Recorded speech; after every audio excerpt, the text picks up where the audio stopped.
Oi, pessoal, vamos lá? Bom, favoritos do mês, né? Ah, sim, se você não conhece meu canal ainda, Israel Alves, aqui a gente fala de tudo um pouco, cultura, entretenimento, finanças, amenidades. E esse vídeo aqui eu tô fazendo, né, minha proposta é que eu faça todo mês um favoritos do mês pra trazer pra vocês, pra compartilhar algum tipo de dica de informação bacana, tá? Bom, eu vou começar aqui com um filme, tá? Pra ver coisas que eu gostei bastante esse mês. É um filme bem interessante, ele tem uma pegada de mistério, de thriller, assim. Eu trouxe um filme do Macaulay Culkin, de 93, ele se chama The Good Son, que na verdade no Brasil ficou chamado como Anjo Malvado. Foi um filme muito famoso nos anos 90 e é um baita filme. O diretor, infelizmente, ele já morreu. Mas ele é um filme que trata de uma questão muito interessante, assim, que é a psicopatia de crianças, né, infantil. E aí a história é basicamente um menino lá que perde a mãe dele, infelizmente, por uma doença, não sei se é câncer, não fica muito claro. E ele vai pra casa desse tio dele e um dos priminhos dele é o Macaulay Culkin, e é bem sinistro, assim, porque o Macaulay Culkin, ele é manipulador, então ele manipula os pais, manipula a própria irmã dele, e tem uma questão meio pesada envolvendo um irmão dele que morreu estranhamente também. E o filme, ele trata muito disso, assim, de como crianças podem também ser pessoas péssimas, ruins, e que existem desvios psiquiátricos. É um filme bastante interessante, sugiro que vocês vejam.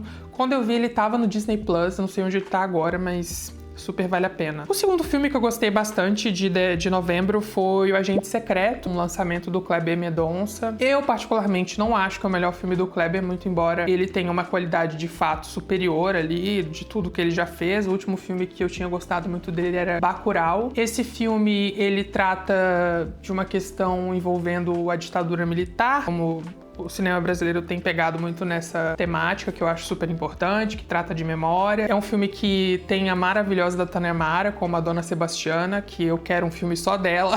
Ela é maravilhosa. É um filme bastante... Ele tem um thriller também, uma coisa meio crime, meio perseguição, sabe? É um filme bastante bonito esteticamente também. O Kleber, ele trabalha muito com o zoom. Eu acho super legal. O zoom tem caído em desuso há muito tempo. E ele retoma isso, assim, e a atuação do protagonista também tá excelente. É um filme que vale a pena. Eu não gostei do final, eu não gosto de filme... Já vou falando aqui, tá? O final é aberto. Eu não gosto de filme final aberto, eu gosto de uma fofoca com começo, meio e fim. Mas o filme é bom, eu acho que ele só poderia ser um pouquinho menor, assim. Enfim, de um modo geral, a crítica gostou bastante, eu também gostei. Foi um dos meus favoritos aí de novembro. Na parte de série, vou citar Pluribus, né? O Pluribus, que é uma série do Vince Gilligan, que é o mesmo diretor de Breaking Bad, que foi uma das melhores séries já feitas. E é uma série que Breaking Bad tem na Netflix, foi muito famosa ali 2013, 2014. E essa série de agora, ela tem uma pegada muito interessante no aspecto moral, assim, tá? Eu não vou dar spoiler, eu só vou falar aqui por alto. Acontece um fato no primeiro episódio, é como se fosse um apocalipse zumbi, só que ao contrário, né? Em vez das pessoas se matarem, elas se ajudam. E tem a personagem principal, que é a Carol. Ela é uma pessoa insuportável, rabugenta, ranzinza, antipática. E ela, por algum motivo, ela não é afetada por esse vírus ou por essa questão aí que atinge a humanidade inteira. E aí ela tenta reverter essa situação. Acontece que todo mundo se ajuda, todo mundo é feliz, não tem mais crimes, não tem mais violência, e só que isso tem um custo, né? E o custo é da coletividade. Então as pessoas, elas perdem a individualidade em prol de uma coletividade positiva em que todo mundo vai se ajudar. E isso é um aspecto moral, né? Até que ponto a gente está disposto a perder a nossa individualidade, as nossas características pessoais e habilidades em prol do coletivo. É um filme, é uma série muito boa, ela tá rolando agora, ela tá no Apple Plus, tá? Apple TV Plus. Eu tenho gostado bastante, só que é uma série que, assim, né? A cada episódio que chega, em vez de você ter respostas, ela vai te jogando mais perguntas. Gente, como que isso aconteceu? Por quê? Aonde a gente vai parar? É isso, gente. Partindo pra parte pra ouvir, tenho duas indicações. Primeiro é o álbum da Olivia Dean. Eu não sei se esse álbum saiu por agora, tá? Mas agora que ele chegou no meu ouvido e eu preciso compartilhar. A Olivia Dean é uma artista nova, britânica, super jovem. Ela tem acho que 25, 24 anos. O álbum se chama The Art of Loving. É um álbum que trata de músicas que tratam de aceitação, de romance e essa ladainha toda de álbuns, né? Só que ele tem uma pegada limpa, sabe? Delicada. É um neo soul, né? Que a gente chama. Ele mistura um R&B com o soul e o jazz, assim. É muito gostoso de ouvir. Tem 2 faixas que eu gostei muito, que é Man I Need e também Ode to Each Other. Como é que é o nome da música? Deixa eu só ver se eu acho ela aqui.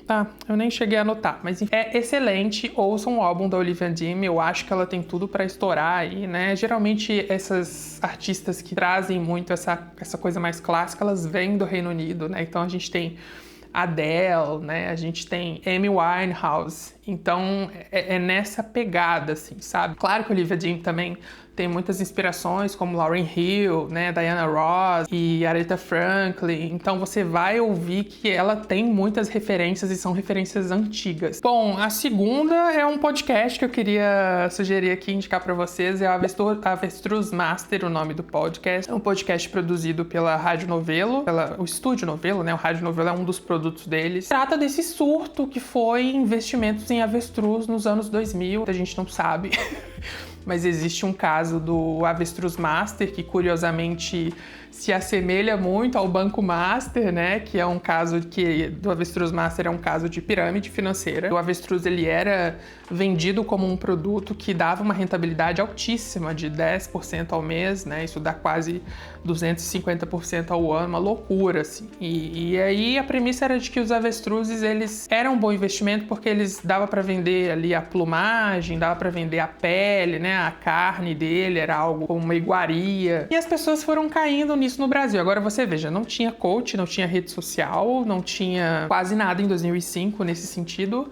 E assim, ainda assim as pessoas foram coagidas, né? Passava propaganda no horário nobre da Globo e foi uma loucura, assim. A Avestruz Master, o problema que a Avestruz Master, né, segundo o podcast, é que ela tratava os bichos como investimento, mas na verdade não era um investimento, né? Porque eles te vendiam a promessa de que ia rentabilizar e que você poderia resgatar esse investimento, que é o próprio avestruz, você poderia ir lá e pegar o avestruz e levar para sua casa, mas eles não tinham esse lastro. Então, se eu te vendi, né, 2.500 avestruz, por exemplo, e lá no meu estoque de avestruz tem apenas 30, 40, não vai dar certo. Vai chegar uma hora, as pessoas vão desconfiar, vai todo mundo querer resgatar esse investimento e não vai ter lastro, que foi o que aconteceu, né? E aí teve uma questão um pouco mais complicada, que ali os sócios da Avestruz Master, que eram todos familiares, uma coisa meio Succession, assim, sabe? Só que brasileira. Eles foram pro Paraguai, então foi muito complicado. E aí quando você foge, né, entre aspas, do país, você tá indicando que alguma coisa não tá certa, né? Mas o podcast, ele é muito honesto, porque ele mostra o lado da família envolvida ali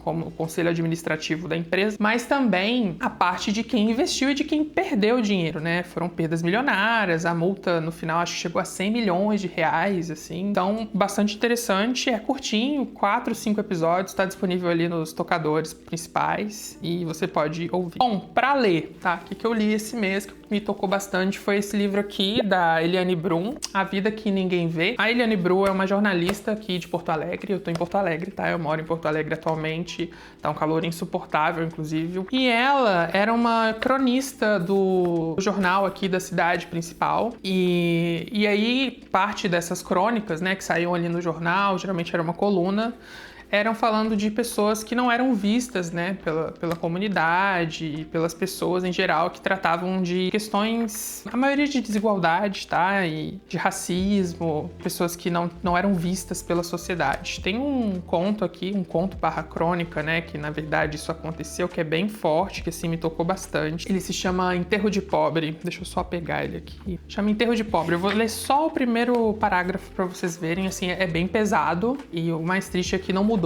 muita coisa, porque esse livro ele foi lançado em 2008, mas a maioria das crônicas elas se passam ali em 98, 99, fim dos anos 90, começo dos anos 2000. E esse aqui é um enterro de um trabalhador braçal, que o bebê dele faleceu, infelizmente. Eu vou ver se eu consigo passar aqui para vocês.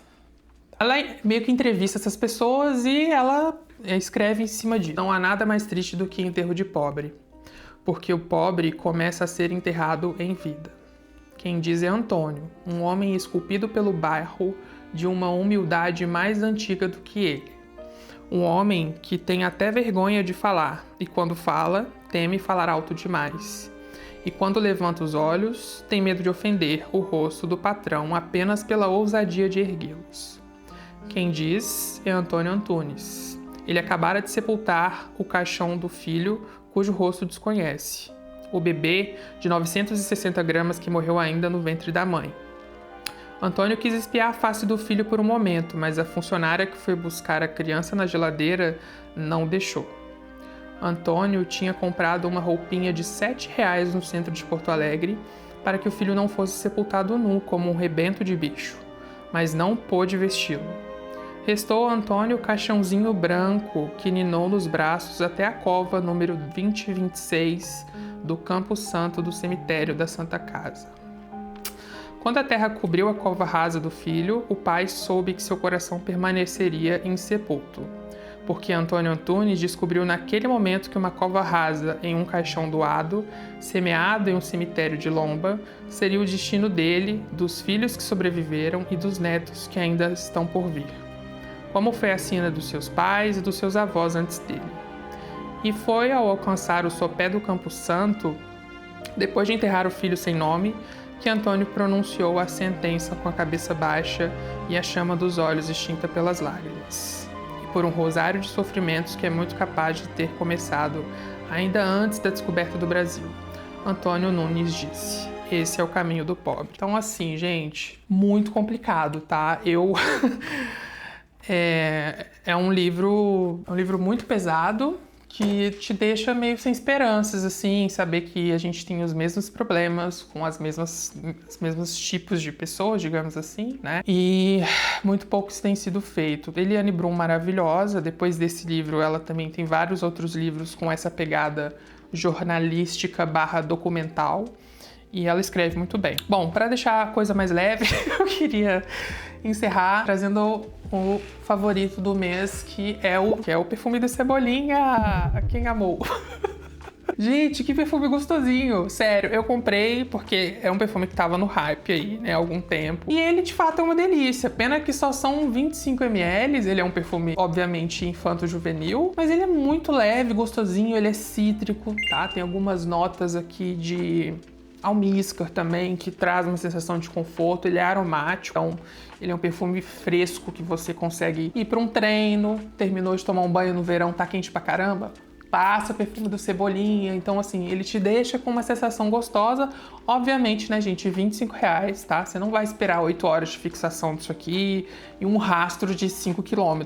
E realmente é um perfume ali, né, pra você curtir, como se fosse uma água de colônia. Mas gostei, gostaria que a Jequiti fizesse um tamanho maior, mas excelente. Fica aí o favorito do mês. Gente, foi isso. Favoritos do mês de novembro. Mês que vem é aquela loucura, né? Espero conseguir ter tempo pra gravar alguma coisa aqui. Mas foi um mês bastante produtivo pra mim, assim, de um modo geral. E que tem muito mais coisas que eu gostaria de indicar, mas vai ficar gigante. Então, melhor não...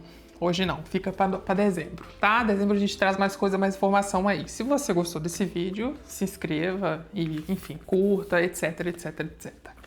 Beijo!